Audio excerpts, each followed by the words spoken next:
others who like the same thing you do.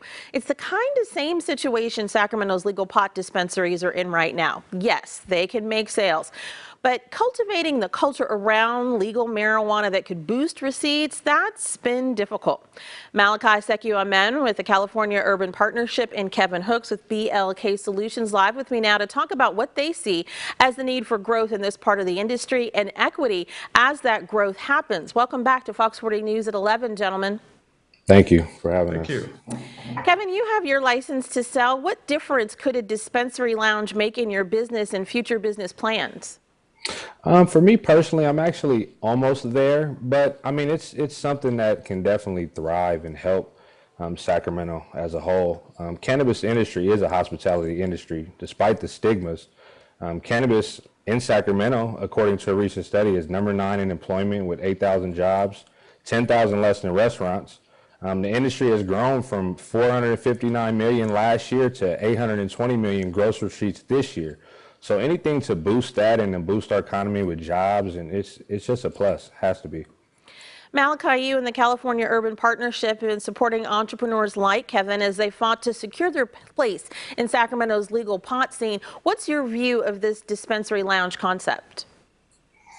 Well, our view, Sunseri, is that we still have a situation where those who have been harmed by the drug war still hold less than 8% of all cannabis licenses when the city's policy goal is 50% of all cannabis licenses.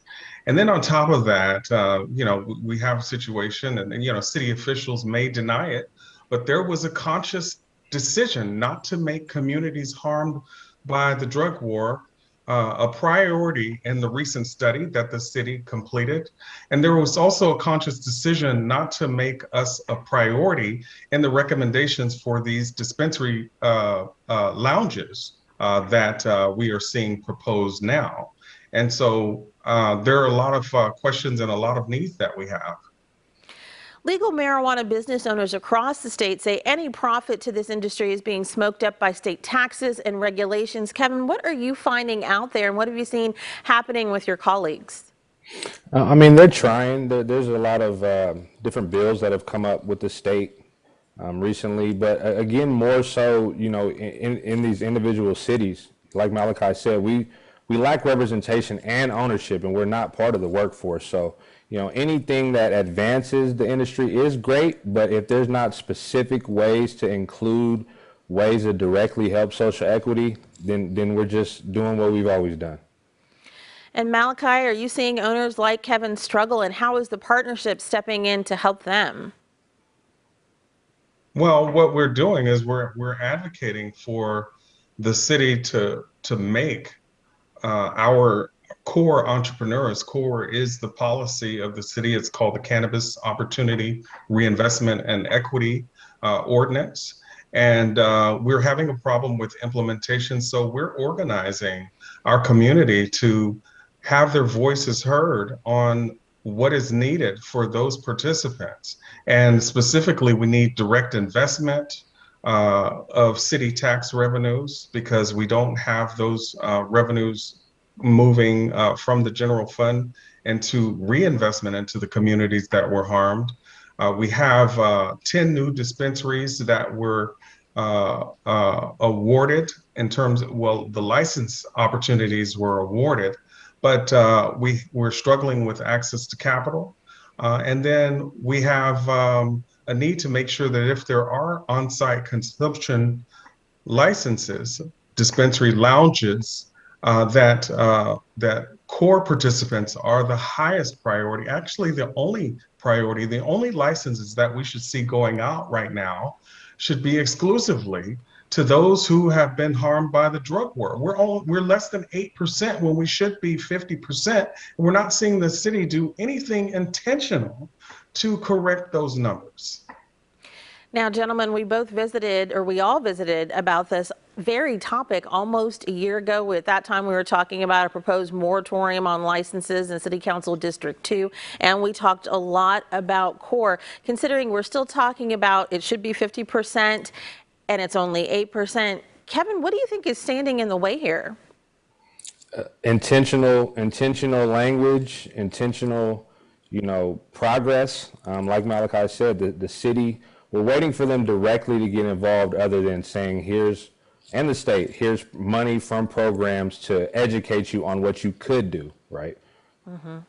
So intentional language. Malachi, what do you think is standing in the way? I know you're meeting with people, you're advocating, yet the council is going to sit down and have part of this discussion at 11 a.m. tomorrow morning about these lounges in committee. In terms of the conversation you've been able to have with members leading into this, are you getting anywhere? Do you feel like there's an opening, like you're being heard at all?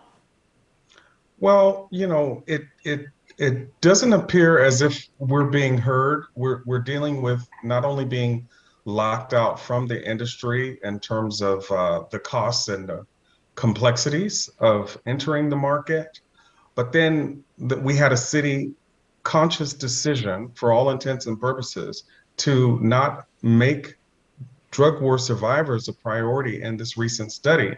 And now it appears as if the study is being used to justify decisions that only benefit the dispensaries that are currently open, when we're still struggling to open those that were awarded to entrepreneurs of color primarily. And we're still hopeful that the city will come around and the only thing we know how to do, Sunseri, is to just keep pressing forward and advocating the way that we do. We know that our ancestors were here before and they've had to fight. And so we're just continuing to stand on their shoulders and to press on. Well, a lot of the issues that you brought up, we will be putting to council members in advance of them having this conversation tomorrow. So Malachi and Kevin, thank you so much for your insight. Thank you. Always a pleasure.